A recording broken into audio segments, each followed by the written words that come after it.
Episode 4 की शुरुआत होती है जॉन्सटाउन में हुए मैन मेड डिजास्टर के साथ। ये उस वक्त का सबसे दर्दनाक डिजास्टर था जिसने पूरे अमेरिका के लोगों को चौंका कर रख दिया था। आप इसकी तबाही का अंदाजा इन तस्वीरों से लगा सकते हैं। जॉन्सटाउन के लोगों ने पिट्सबर्ग फिशिंग क्लब के मेंबर्स को रिस्पॉन्सिबल ठहराया, विच वॉज ऑब्वियस, लेकिन सभी मेंबर्स ने इस रिस्पॉन्सिबिलिटी को एक्सेप्ट करने से मना कर दिया। उन सभी मेंबर्स पे लॉ सूट्स फाइल किए गए, लेकिन गुस्से से भरी जनता के सामने सभी दावों को अनसक्सेसफुली खारिज कर दिया गया। लेकिन इसका रिएक्शन बहुत जल्द दिखने वाला था। उन पत्थर दिल मेंबर्स में एक नरम दिल इंसान भी था। अब तक आपने कार्नेगी को एज अ बिजनेसमैन की तरह देखा होगा, लेकिन वो खुद को इस डिजास्टर का रिस्पॉन्सिबल मानता था और इस डिजास्टर ने उसे बहुत अंदर से चेंज कर दिया था। वो अपनी पब्लिक इमेज को ठीक करने के लिए तुरंत ही जॉन्सटाउन में जाता है और कैंपेन शुरू करता है, ठीक उसी तरह जैसे सर रतन टाटा ने 26/11 के टेररिस्ट अटैक के बाद ताज होटल के आसपास के लोगों की हेल्प करने के लिए गवर्नमेंट से भी पहले कदम बढ़ाए थे। And this is the sign of true leadership. Carnegie Johnstown को ठीक करने के लिए मिलियंस ऑफ डॉलर खर्च करता है। इसके साथ साथ पूरी कंट्री में मॉन्यूमेंट्स के साथ न्यूयॉर्क में बहुत ही बड़ा म्यूजिक हॉल भी बनवाता है।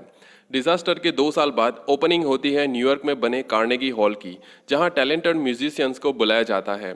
वहां लोग कार्नेगी के मास्टरपीस की तारीफ करते हैं, लेकिन पार्टी की असली जान तो जेडी था, जो पूरा अटेंशन ले जाता है।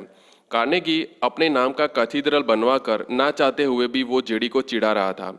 आने वाले क्रिसमस में जेडी कार्नेगी का मजाक उड़ाते हुए उसे पेपर का बना वेस्ट बेचता है, ये दिखाने के लिए कि वो एक पुअर इमिग्रेंट है, और बदले में कार्नेगी भी उसे विस्की बेचता है, जो एक डिवोट बैप्टिस्ट के लिए हराम है।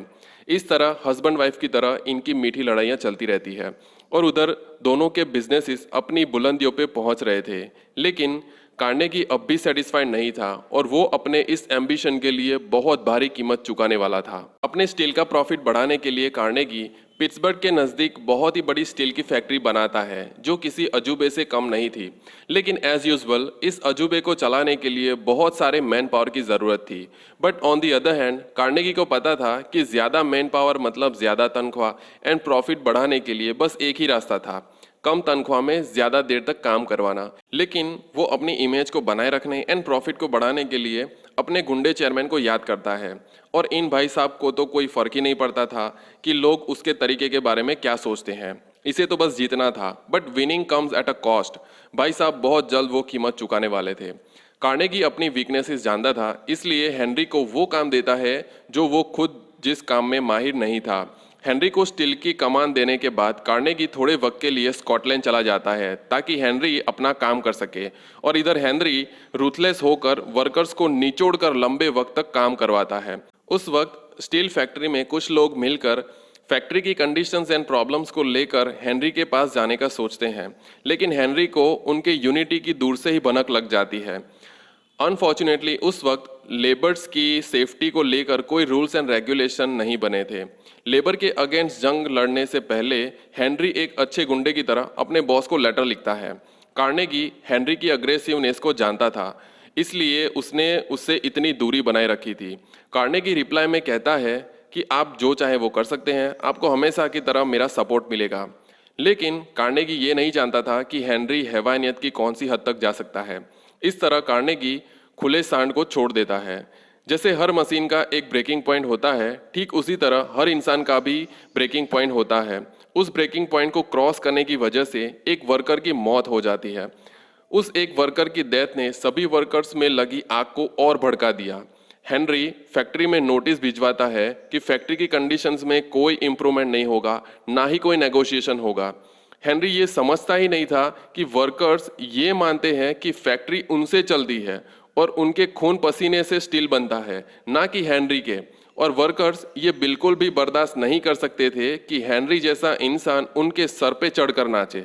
उन वर्कर्स में से एक यूनियन लीडर उन सभी वर्कर्स को सही मायनों में मोटिवेट करता है फैक्ट्री की कंडीशंस को इम्प्रूव करने के लिए एंड अपनी तनख्वाह बढ़ाने के लिए। हेनरी वर्कर्स को वार्निंग देता है कि अगर वो काम नहीं करेंगे तो वो उन्हें निकाल कर नए वर्कर्स को काम पे लगा देगा। बदले में 2000 जितने वर्कर्स प्रोटेस्ट शुरू कर देते हैं और फ्री में हेनरी का पुतला लटकाते हैं और इससे हेनरी का ईगो हर्ट हो जाता है। लेकिन हेनरी कौन सा शांत बैठने वाला था। वो प्राइवेट पुलिस फोर्स को हायर करता है जिन्होंने एक वक्त में प्रेसिडेंट के पर्सनल बॉडीगार्ड के लिए भी काम किया था। उनका एक ही रूल था कि आप हमें पैसा दो, हम आपके लिए काम करेंगे। उधर पुलिस फोर्स का गन्स के साथ वर्कर्स से आमना सामना होता है और इस फायरिंग में 9 वर्कर्स की डेथ हो जाती है और काफ़ी लोगों को सीरियस इंजरीज होती है। और जब तक कार्नेगी को ये न्यूज़ मिलती है तब तक बहुत देर हो चुकी होती है और हेनरी की इस हरकत से कहीं ना कहीं कार्नेगी की भी बदनामी होती है। उन वर्कर्स की मौत का बदला लेने के लिए एक शख्स गन लेकर हेनरी की ऑफिस में घुस जाता है। फायरिंग के बाद भी हेनरी की किस्मत अच्छी होने की वजह से वो बच जाता है और इसी के साथ एपिसोड 4 का दी एंड होता है। तो मिलते हैं एपिसोड 5 में।